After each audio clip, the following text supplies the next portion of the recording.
ശ്രീ മധുപാൽ, നമ്മൾ MT എന്ന വലിയ ചലച്ചിത്രകാരനെ കൂടി കാണണമല്ലോ. മലയാള ചലച്ചിത്ര ലോകം കണ്ടിട്ടുള്ള ഏറ്റവും മികച്ച ക്രാഫ്റ്റുകൾ MTയിൽ നിന്നാണ് ഉണ്ടായിട്ടുള്ളത്. അതിപ്പോൾ നിർമാല്യം മുതൽ പിന്നെ അദ്ദേഹം തിരക്കഥ എഴുതിയ സിനിമകളാണെങ്കിലും നമ്മുടെ മഹാനടന്മാരുടെ ഏറ്റവും മികച്ച കഥാപാത്രങ്ങൾ അല്ലെങ്കിൽ ഏറ്റവും മികച്ച കഥാപാത്ര സന്ദർഭങ്ങൾ എന്ന് പറയാവുന്നത് MTയുടെ തൂലികയിൽ പിറന്നവയാണ്. അത് മമ്മൂട്ടി, മോഹൻലാലും ഒക്കെ അങ്ങേയറ്റം ഹൃദയംഗമമായി ഇന്ന് ഓർത്തെടുക്കുന്നത് നമ്മൾ കണ്ടു.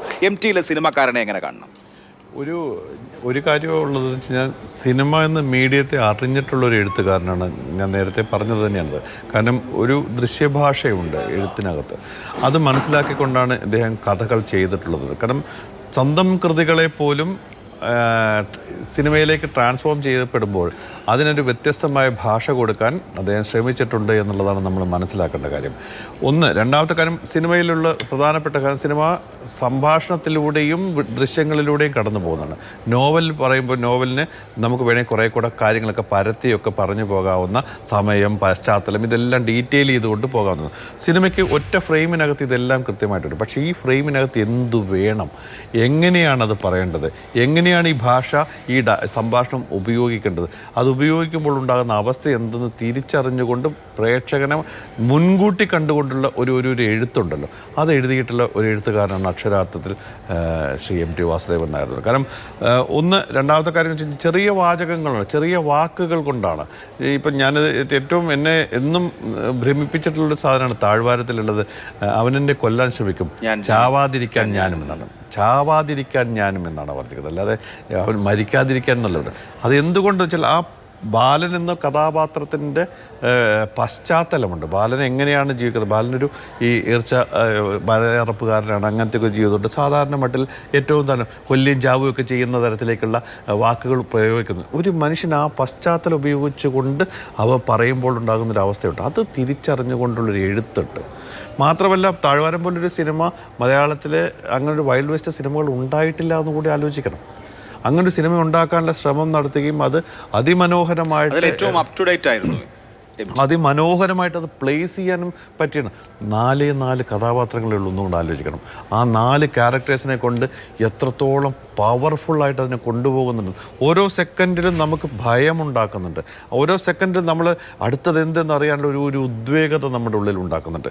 അങ്ങനെ കടന്നു പോകുന്നൊരു സ്ക്രീൻ പ്ലേ വർക്ക് ചെയ്തിട്ടുണ്ട്. ഇത് MT ആയിരക്കണക്കിന് ആൾക്കാരെ വെച്ച് ചെയ്ത് പോയിട്ടുള്ള അടിയൊഴുക്കുകൾ പോലെയോ ആൾക്കൂട്ടത്തനിയോ പോലുള്ള സിനിമകളിൽ ഇത് വർക്ക് ചെയ്തിട്ടുണ്ടെന്നുള്ളതാണ്. ആൾക്കൂട്ടത്തനിയിൽ അമ്മുക്കുട്ടി എന്ന് പറയുന്ന ക്യാരക്ടറിനെ കൊണ്ട് പറയിപ്പിക്കുന്ന വാചകങ്ങൾ മലയാള സിനിമയിൽ ഇന്ന് വരെ ഒരു നടി പോലും, ഒരു ക്യാരക്ടർ പോലും അങ്ങനെ പറഞ്ഞിട്ടുണ്ടാവില്ല. കാരണം പണത്തിൻ്റെ അളവ് വെച്ചുകൊണ്ട് മനുഷ്യനെ അളക്കാൻ പറ്റുന്ന സ്ഥിതികളെക്കുറിച്ച് എത്ര മനോഹരമായിട്ടാണ് MT പറയുന്നത് എന്നുള്ളതാണ്. ഇത് തന്നെയാണ് അക്ഷരങ്ങളിലുള്ള കഥ. അപ്പോൾ ഓരോ സിനിമയിലും വളരെ വ്യക്തമായിട്ട് ഈ കഥാപാത്രങ്ങളെ കൊണ്ട് ഞാൻ എന്താണ് പറയാൻ ഉദ്ദേശിച്ചത്, ആ പറഞ്ഞാൽ അതെങ്ങനെ പ്രേക്ഷകൻ്റെ മനസ്സിൽ കൊള്ളും, അവൻ എങ്ങനെയാണ് ആ സിനിമ കാണുന്നത് എന്ന് പറയിപ്പിക്കുന്നുണ്ട്. കാരണം ആരൂഢം പോലൊരു സിനിമയിലുണ്ട്. ആരൂഢത്തിലൊക്കെയാണ് എനിക്ക് എപ്പോഴും I for Igloo എന്ന് പറയുന്ന ഒരു വാക്ക് നമ്മൾ ഈ പറയുന്ന കാര്യങ്ങളൊക്കെ കിട്ടുന്നത് അതിനകത്താണ്. ഒട്ടും പരിചിതമല്ലാത്ത ഒരു അന്തരീക്ഷത്തിലേക്ക് ഒരു കുട്ടിയുടെ പഠനത്തിലേക്ക് കൊണ്ടുവരും. അവരിൽ നിന്നും ഏറ്റവും തനി നാടകൻ്റെ അവസ്ഥയിലേക്ക് കൊണ്ടുപോയും കണ്ണാന്തലയെക്കുറിച്ച് പറയുകയൊക്കെ ചെയ്യുന്ന തരത്തിലേക്ക് ഇങ്ങനെ മൈന്യൂട്ട് ഡീറ്റെയിലിംഗ് കൊണ്ടുപോകുന്ന ഒരു എഴുത്തുണ്ടല്ലോ. ആ എഴുത്ത് ഒരു എഴുത്തുകാരൻ മലയാളത്തിൽ ഇന്ന് വരെ ഒരു സിനിമയിലും കാണിച്ചിട്ടില്ല എന്ന് മനസ്സിലാക്കണം. വാരിക്കുഴി പോലുള്ള സിനിമയ്ക്ക് വാരിക്കുഴിയിൽ ഏറ്റവും രസകരമായ ഒരു സാധനമുണ്ട്. അതിനകത്ത് ആ സുകുമാരൻ്റെ ക്യാരക്ടർ കല്യാണം കഴിച്ച് വന്ന ആ സ്ത്രീ പറയുന്ന ഓരോ കാര്യങ്ങൾ ഇങ്ങനെ പറഞ്ഞു വരുമ്പോൾ ഇത് അദ്ദേഹം ചെയ്തതാണ്, ഇത് അദ്ദേഹം ചെയ്തതാണ്, ഇത് എന്ന് പറഞ്ഞു വരുമ്പോൾ ആര് എന്ന് ചോദിക്കുന്ന സാധനം വരുമ്പോഴാണ് മുമ്പ് കല്യാണം കഴിച്ചിരുന്ന ഭർത്താവിൻ്റെ ആണെന്ന് പറയുന്നത്. ഇങ്ങനെ വാക്ക് ഉപയോഗിച്ചുകൊണ്ട് ഇങ്ങനെ ആളുകളെ പ്ലേസ് ചെയ്യുക എന്ന സാധനമല്ലോ.